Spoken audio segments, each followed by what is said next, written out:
Bonsoir à tous. À la une de ce journal, une décision historique du chairman du SDF après 26 ans de lutte acharnée contre le régime Biya. John Fundi renonce à l'investiture du SDF dans la course pour la présidentielle 2018 en cédant le flambeau aux jeunes loups de son parti politique.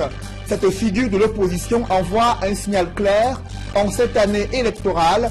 Une nouvelle ère politique se dessine à l'horizon et vous suivrez dans ce journal l'ambiance qui a prévalu en ce premier jour du congrès ordinaire du SDF avec nos envoyés spéciaux à Bamenda. Sur les braises, envoyés spéciaux à Bamenda.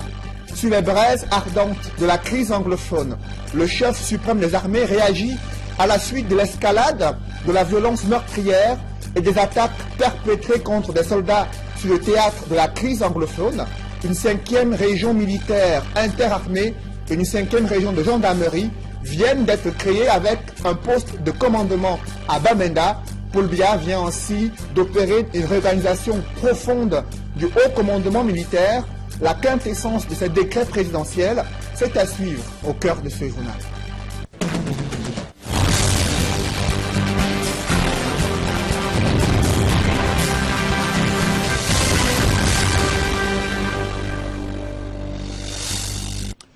Merci de suivre cette édition complète de l'information sur Equinox Télévision.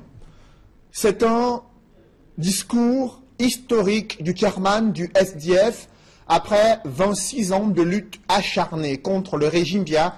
John Fundi vient de confirmer qu'il n'est pas candidat pour l'investiture du SDF dans la course pour la présidentielle 2018, une annonce qui a suscité un tollé de réaction au palais des congrès à Bamenda où se tient la convention nationale du SDF. Le chairman cède ainsi le flambeau aux jeunes loups de son parti qui sont engagés dans la course pour l'investiture du SDF afin d'être le candidat de ce parti politique pour la présidentielle 2018. Des précisions avec nos envoyés spéciaux Innocent Abega, Mimi Mefo et Eric Martial Ndjomo. I will not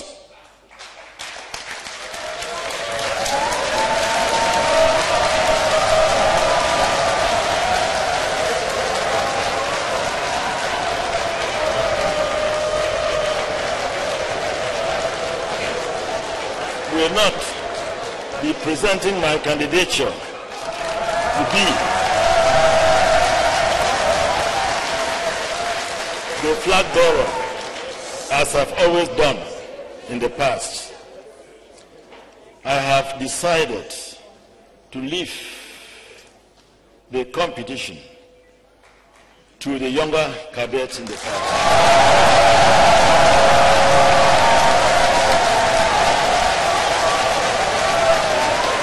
C'est par cette phrase, suivie d'un tonnerre d'applaudissements, que le chairman aura finalement officialisé ce qui n'était plus un secret de polichinelle. Dans son discours de politique générale, présenté de façon laborieuse en raison des difficultés de lecture du chairman, il a, dans un brin d'humour, avoué que l'âge y était pour beaucoup. Very little. Hold on. Hold this.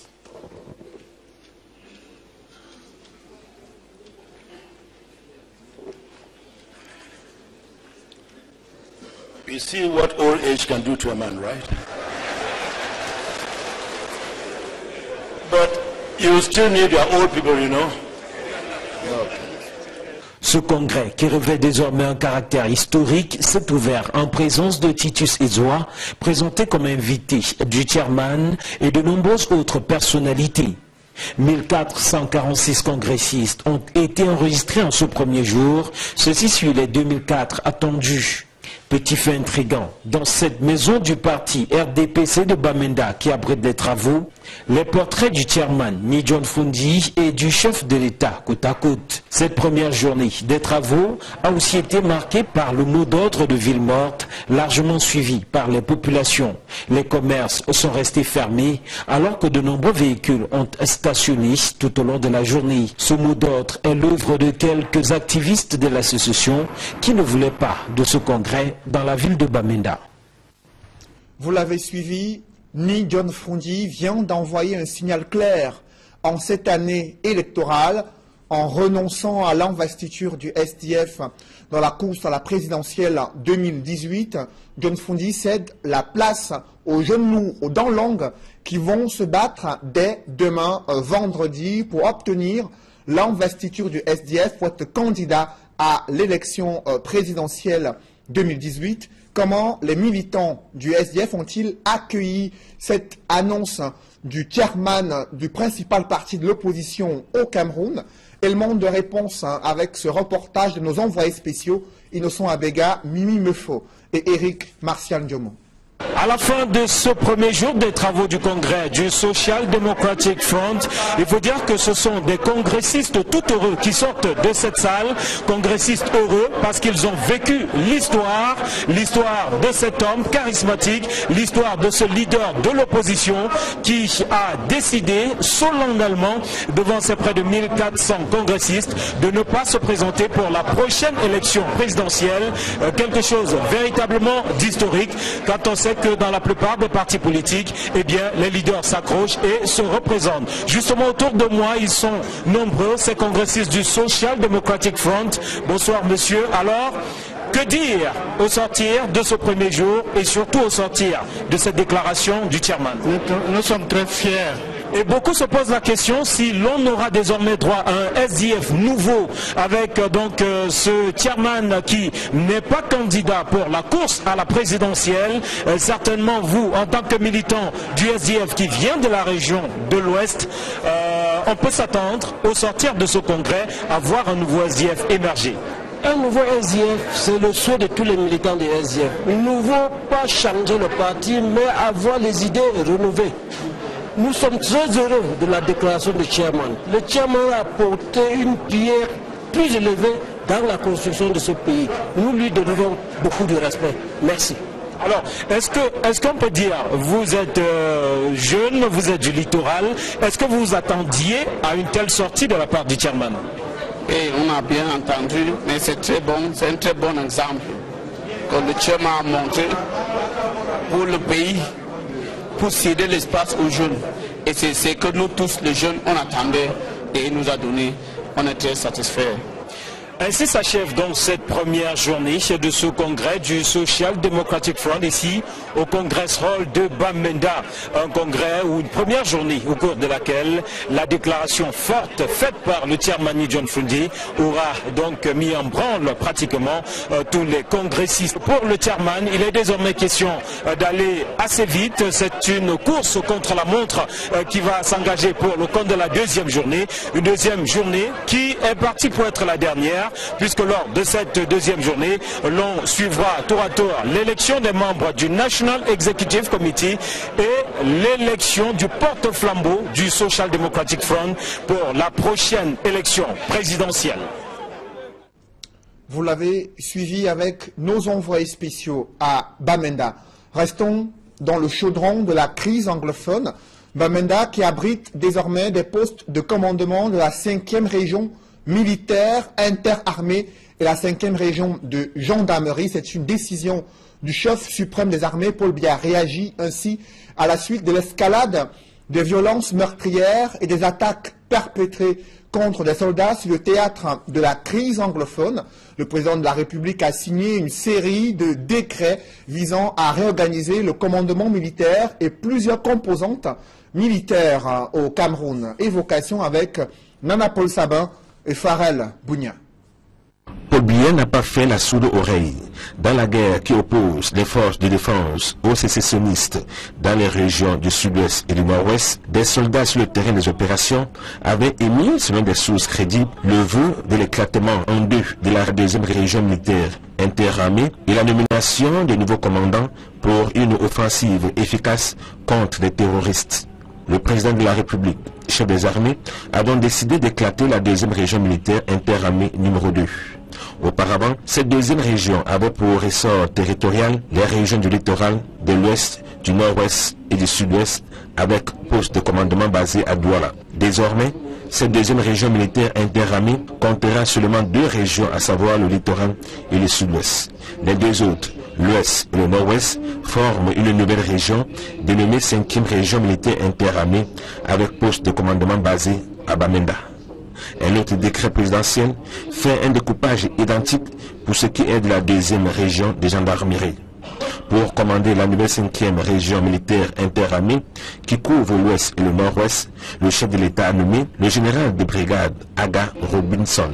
Et pour commander la nouvelle 5e région de gendarmerie, le chef des armées a jeté son dévolu sur le général de brigade Esso, Jules César. En définitive, Bamenda, chef-lieu du Nord-Ouest, l'une des 2 régions qui subissent les exactions des sécessionnistes, abrite désormais un poste de commandement d'une région militaire interarmée et aussi un poste de commandement d'une région de gendarmerie. Ainsi, les postes de commandement sont rapprochés des terrains d'opération dans l'espoir de neutraliser définitivement les rebelles qui ont pour cible privilégiée les éléments des forces de défense et de sécurité. Sur un autre front de guerre contre le terrorisme à l'extrême nord du Cameroun, une autre bataille semble être négligée par les pouvoirs publics, celle de l'amélioration du niveau d'éducation des jeunes du côté de Marois. Vous allez le découvrir dans ce reportage. Un CES situé dans l'arrondissement de Marois 3e, là où les habitants, du moins les jeunes, sont contraints d'apprendre les cours dans des conditions inhumaines. Les responsables de ce CES crient à l'aide depuis de nombreux mois et rien n'est fait jusqu'ici. C'est le reportage de Amadou Daïrou et Julingue Nyondé. Sous quelques feuilles de paille soutenues par des poteaux de fortune, les élèves reçoivent leurs leçons. Nous sommes au CS de Guinadi, localité située à 40 km de l'arrondissement de Marois 3e, département du Diamaré, région de l'extrême nord. L'établissement scolaire est construit en plein air. À tout moment, les apprenants peuvent recevoir une visite inopinée des animaux sauvages. Ne perdez pas du temps ici à chercher un point d'eau ou encore les latrines. Chacun se débrouille comme il peut. Ce qui tient lieu d'établissement scolaire est en fait le fruit des contributions financières de la cinquantaine de pensionnaires qui constituent son effectif. Le directeur de l'établissement scolaire, lui aussi n'ayant pas de bureau, se sert de son engin à 2 roues pour signer les bulletins de notes ou autres documents administratifs. Nous sommes dans le vide. Lorsque vous-même vous observez tout autour de vous, il n'y a rien. Une chose dont nous bénéficions, c'est le site. C'est le vide. Et rien de même un point dont nous n'avons pas, ce n'est pas les bureaux que nous allons en avoir. Donc, comme il n'y a pas de bureau, nous sommes occupés à donner cours. Et la triste expérience, c'est qu'un jour, je m'étais hasardé à venir faire mon travail. Le vent m'a fait courir. Ça veut dire que pendant les périodes pluvieuses, il n'y a pas de cours. Et nous présentons nos premiers candidats cette année au BPC. Dans une région de l'extrême nord, comptée parmi les moins scolarisés au Cameroun, le CS de Guinadi renseigne sur le niveau d'effort consenti par les pouvoirs publics pour inverser la courbe. Dans le reste de l'actualité, plusieurs tonnes de produits laitiers de marque Lactalis ont été détruites lors d'une opération qui a été suivie par le ministre du Commerce à Douala. Vous le savez, ces produits ont été déclarés nocifs pour la santé, notamment des enfants, et ce n'est que depuis quelques jours que les autorités camerounaises ont décidé d'extirper ces produits des marchés et grandes surfaces. Le ministre du Commerce promet que l'opération va se poursuivre dans les principales villes du Cameroun. Reportage Gladys Sidier et Equa Claude. L'opération a peut-être été lancée tard, selon plusieurs, mais on y est. 47 tonnes de produits laitiers de marque Lactalis détruits à Douala. À l'issue d'une campagne de répression lancée dans les marchés et autres grandes surfaces par les équipes de la brigade de contrôle et de répression des fraudes du ministère du Commerce. Ils viennent d'un part des circuits qui sont forcément connus, maîtrisés, notamment la voie maritime, peut-être même la voie aérienne, mais à ce niveau-là également avec les différents services de notre administration. Je pense en particulier au service de la douane. Nous avons mis des filets, j'allais dire, suffisamment étanches qu'aucun des cartons ne puisse s'infiltrer et sortir pour se retrouver sur eux. Nous avons plutôt agi en amont, c'est-à-dire en amont, en interceptant.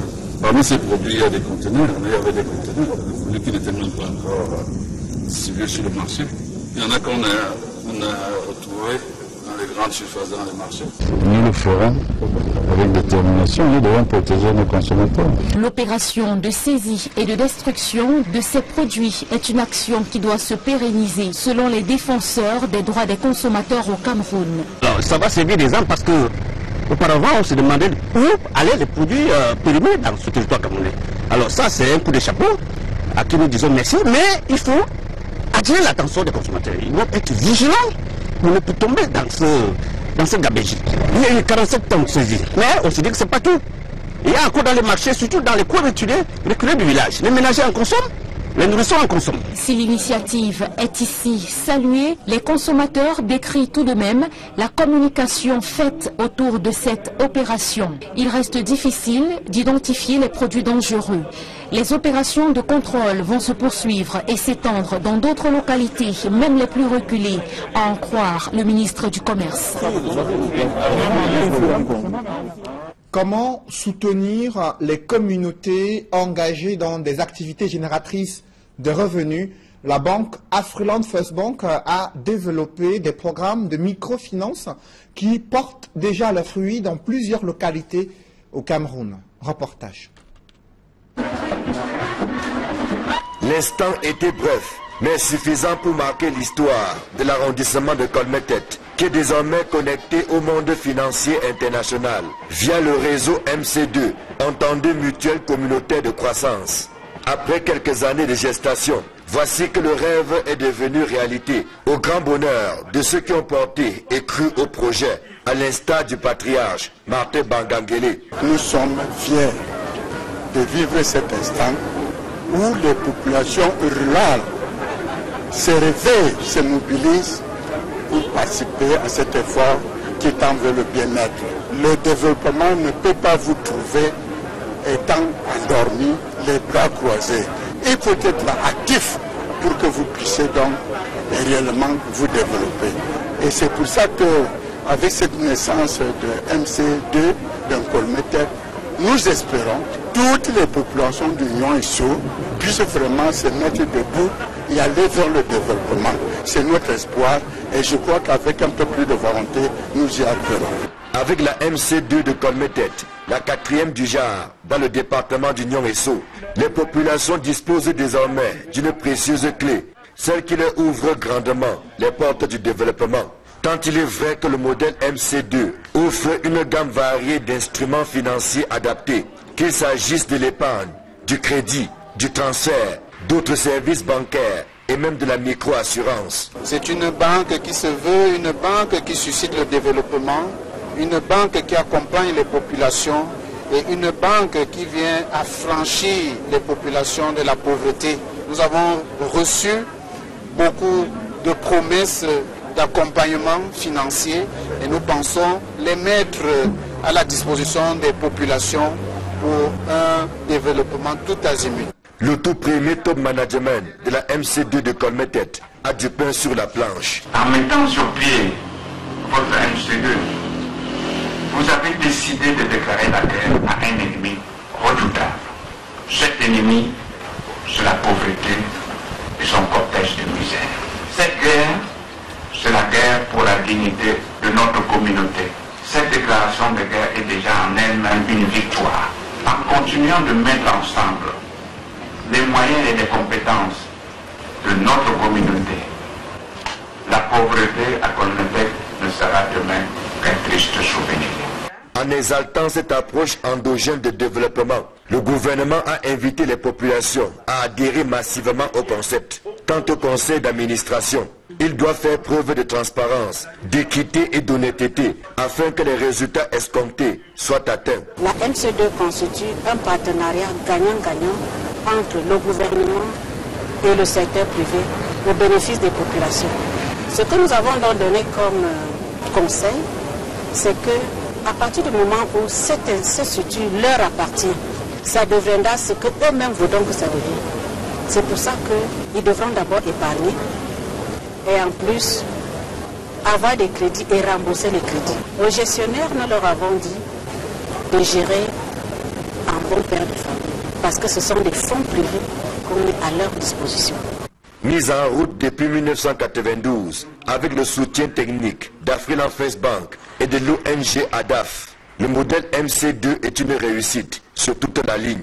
Il s'appuie essentiellement sur le dynamisme des populations qui acceptent de prendre le destin en main en leur offrant des services financiers innovants. En intégrant cet ambitieux réseau, Colmetec rêve grand pour son développement.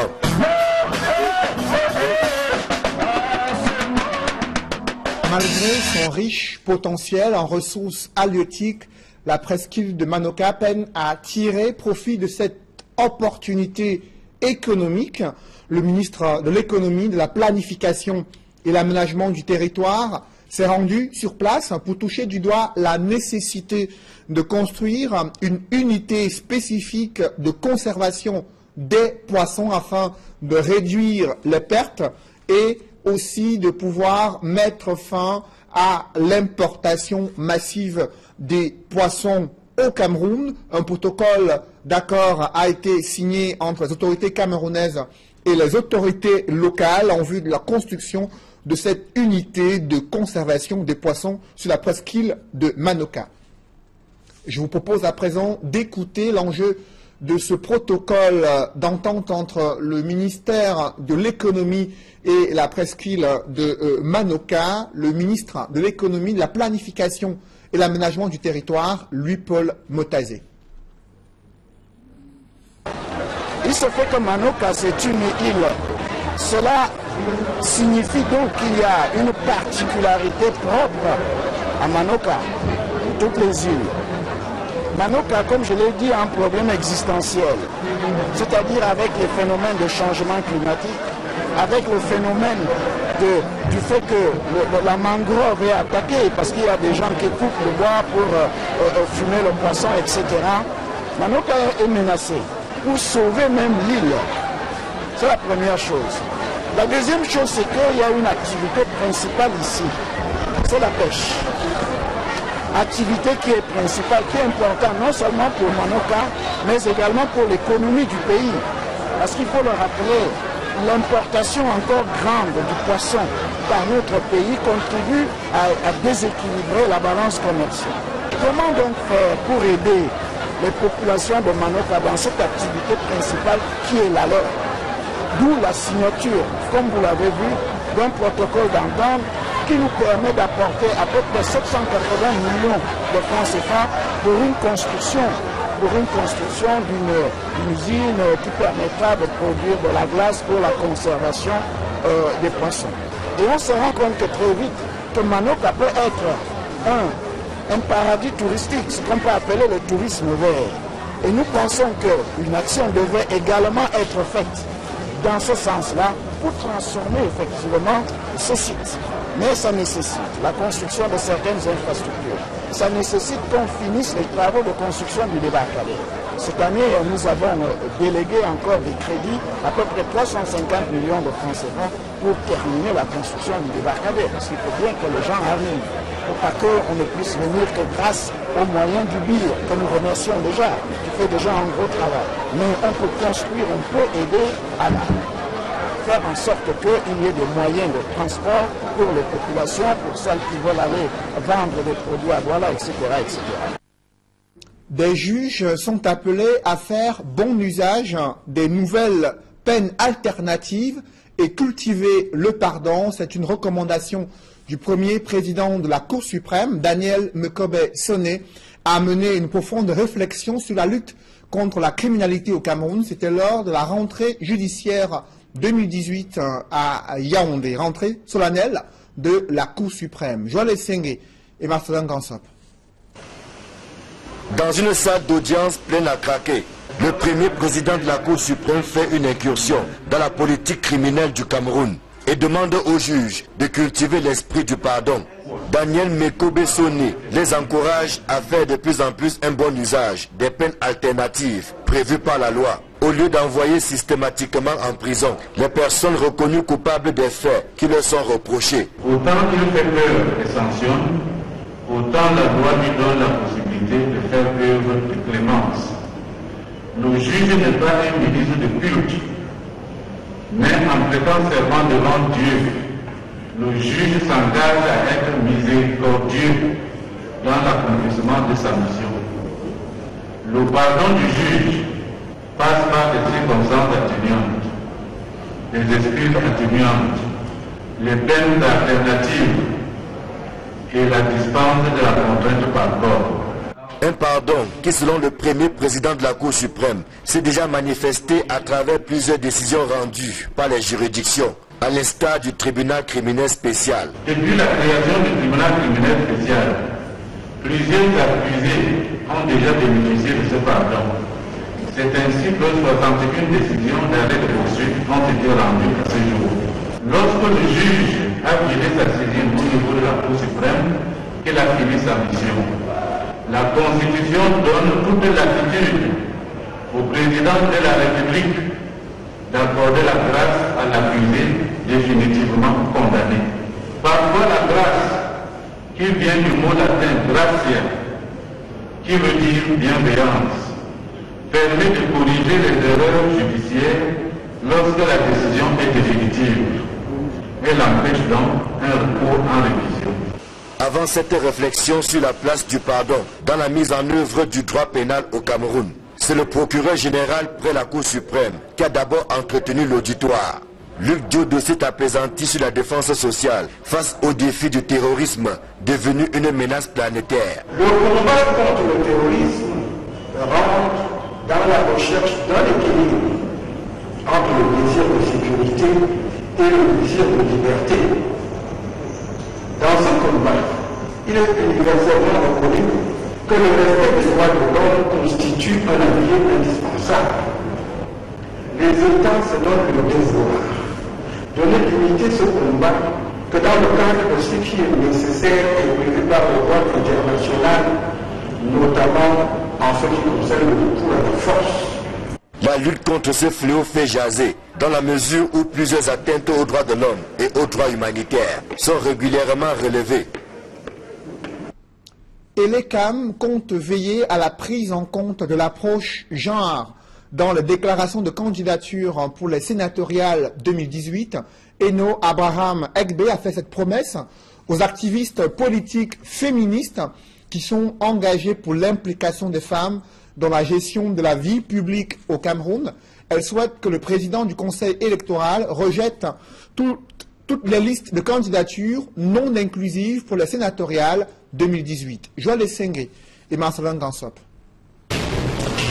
En attendant la bataille des urnes le 25 mars prochain, celle de la représentativité des femmes a déjà commencé et préoccupe plus que jamais le réseau More Women in Politics. Ce réseau tient à la prise en compte de l'approche genre dans la constitution des listes des candidats aux différents scrutins, à commencer par les sénatoriales. Nous savons qu'il y a des partis politiques, et notamment le RDPC, qui a annoncé et qu'il exigeait des listes de 7 membres avec au moins 2 candidatures féminines.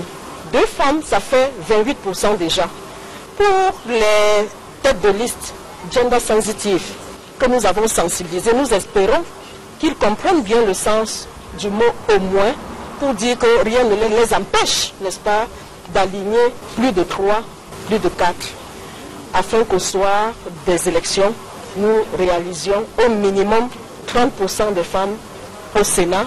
Un plaidoyer porté à l'attention du président du Conseil électoral d'Elections Cameroun.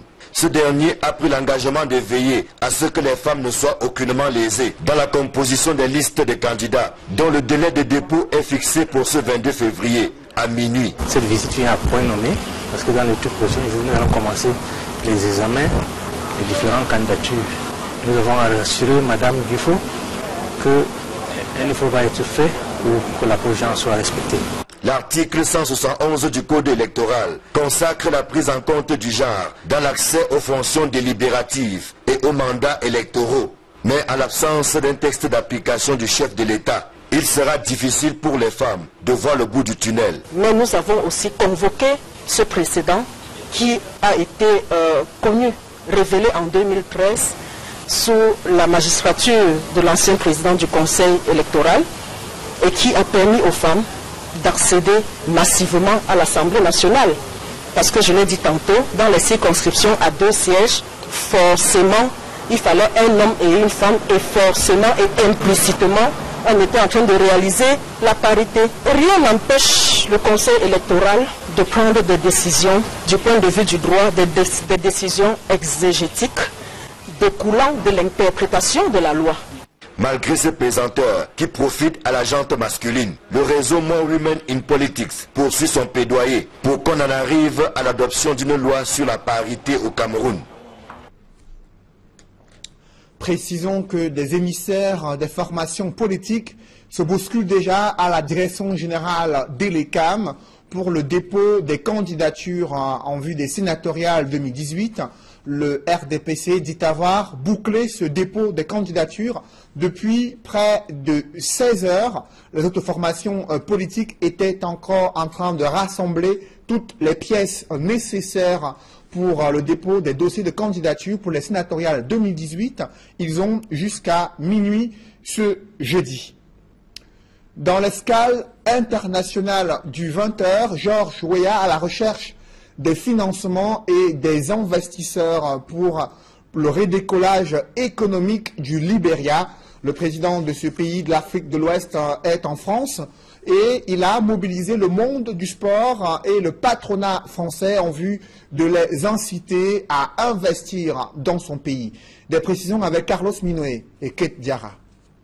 C'est une visite de 3 jours que Georges Weah, le président nouvellement élu du Libéria, a entrepris d'effectuer en France. Une première visite d'État qui rentre dans le cadre de la recherche effrénée d'investisseurs susceptibles de s'implanter au Libéria, considéré comme l'un des pays les plus pauvres du monde, mais au grand potentiel. Il faut préciser que Georges Weah peut déjà compter sur une aide financière de la France qui a récemment rajouté le pays dans la liste des pays bénéficiaires de l'aide au développement. C'était le 8 février dernier. Mais il espère surtout convaincre les patrons français, d'où sa visite avec le MEDEF. Déjà, mercredi dernier, Georges Weah rencontrait le président français Emmanuel Macron pour une première séance de travail. Il était alors accompagné de quelques figures mondiales du sport, à l'instar de Kylian Mbappé et de Didier Drogba.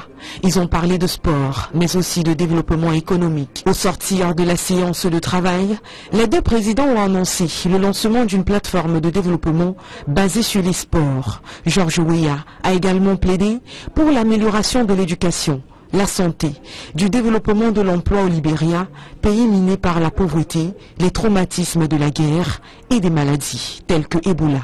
Le président libérien a également indiqué que son pays avait besoin de la construction d'une route de 1500 km. Au cours de cette visite, les médias français présentent surtout Weah comme un enfant de la France où il a appris les valeurs d'humilité et de travailler dur, notamment lors de son passage à Monaco, puis au Paris Saint-Germain. Une phrase prononcée par Georges Weah lui-même et sur laquelle quelques Libériens se sont appuyés pour critiquer l'essence même de cette visite. Un public reportage dans ce journal. La Banque Société Générale Cameroun vient de construire un bâtiment qui abrite un centre de formation professionnelle pour favoriser l'insertion socio-professionnelle des jeunes filles. Un bâtiment qui a été octroyé à la chaîne des foyers San Nicodème à Douala. Reportage.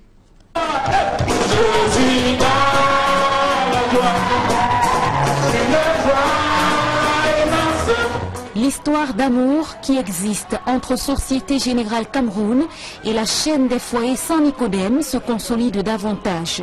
À côté des multiples donations déjà opérées dans la ville de Douala, Société Générale Cameroun vient d'inaugurer le centre de formation professionnelle Arts-Style situé à Niala. Un bâtiment flambant neuf comprenant diverses salles représentant plusieurs ateliers, couture, coiffure, esthétique, poterie, garderie et bien d'autres. Nous, Société Générale Cameroun et les foyers Saint-Nicodème, c'est 8 ans d'histoire maintenant, on a commencé en 2010. On y est allé au départ parce que leurs initiatives d'insertion nous plaisaient. Et depuis toutes ces années, on est année après année convaincu qu'il faut continuer. L'année dernière, notre ambition était l'insertion des filles au sein de la société camerounaise. Et donc on a adhéré à ce projet là que vous avez derrière moi, de réflexion de ce bâtiment pour en faire un lieu de formation pour les jeunes filles de Douala, pour qu'elles aient ensuite un métier et quelque chose en main. Une histoire d'amour qui n'est pas prête de s'arrêter de sitôt, tellement le besoin d'aider est immense, que ce soit pour les jeunes filles ou pour les orphelins. Société Générale Cameroun compte aller plus loin dans son élan de cœur. On a investi l'année dernière, Société Générale dans son ensemble, 22 millions de francs CFA dans le bâtiment que vous voyez derrière. Et Société Générale Group va donner à nouveau 12 millions de francs CFA cette année. Les jeunes filles en décrochage scolaire ont ainsi la possibilité d'acquérir des connaissances dans un métier précis, d'établir leur plan de carrière et surtout de subvenir à leurs besoins, en bref, d'être autonomes. Et cette vision est partagée par les femmes de Société Générale Cameroun qui, elles aussi, réunies au sein de l'association de leur entreprise, n'hésitent pas à se mobiliser en masse pour la bonne cause. Notre association porte plus sur l'aspect de la santé. Nous sommes une mutuelle de personnel. L'adhésion est libre, ça veut dire qu'il y a l'engouement du personnel à adhérer. Et c'est une mutualisation, ça veut dire qu'on se soutient dans la prise en charge des malades. Nous, en tant que femmes, nous pensons qu'on a le devoir de les accompagner, de les encadrer. Et c'est pour cette raison que vous avez vu un grand nombre de femmes aujourd'hui. Le centre de formation professionnelle Arts-Style de Niala compte une quarantaine d'adolescentes déterminées à se faire une place de choix dans la société.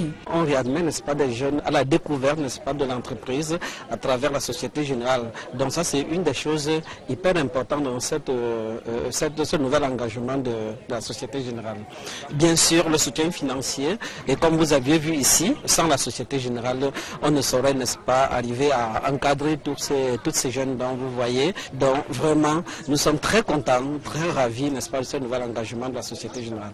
Ce centre de Niala vient donc rallonger la liste des établissements de la chaîne des foyers Saint-Nicodème qui compte déjà les foyers de PK24, de Nilon-Brazzaville, de Nubel et de Bépanda. Depuis 2010, en effet, Société Générale Cameroun apporte son soutien aux enfants des foyers Saint-Nicodème. Depuis 2016, la fondation d'entreprise Société Générale de Paris s'est joint à cet élan de cœur afin de mener à bien les activités de construction du foyer de Niala.